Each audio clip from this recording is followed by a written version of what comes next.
might this be an opening for professional sports? State Representative Mike Hope announced this week a task force to look at ways to lure back a professional basketball team.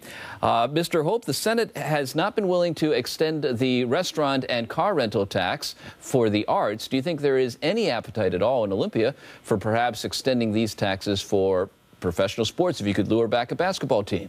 No, I really don't. I think the task force, that we're going to set up this summer is going to be looking at alternatives, and we've looked at other state models, private and public models, and that's what we're really going to be looking at. But the number one goal that I have is that I would like to see that we don't tax the residents of Washington State to make this happen.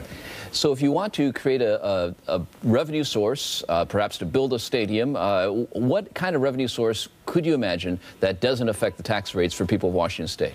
Well, 23 of the 28 states that have professional athletic teams they have different models and different plans, and we plan on looking at those. One of them that's popped out to me is what's called the jock tax or jock fee, and when I've looked at that, state of California, for instance, raises $100 million a year annually in revenue, and that revenue could be actually directed to build an arena, to bring the Sonics back. Do you have any concerns about this so-called athlete tax? I mean, that it amounts to taxing people who don't vote in our state. I mean, I've heard critics say that this has devolved into states trying to tax each other's residents. Well, it started in 1991 when Michael Jordan and the Bulls won the NBA championship, and they returned home and they get a bill, which was their income tax for playing in another state. A lot of people viewed it as, hey, that was punishment for winning, your NBA championship.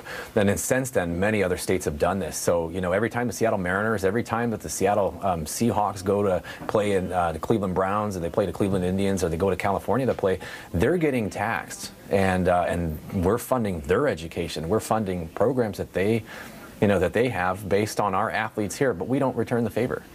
Now, your tax on athletes, would it be fair in the sense of we don't tax corporate executives or lawyers or actors or film crews that travel to and from other states?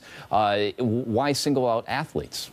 Well, to me, it's about equity. And if the Seattle Mariners and the Seattle Seahawks are going to the state of Ohio and they're going to get taxed for playing, the Bengals or the Browns over there, then you have to have an option, and I think makes it more equitable, and I think it benefits our economy. For us, what we're trying to do here is I'm trying to bring in an extra $188 million a year annually to the state of Washington by bringing an NBA team back.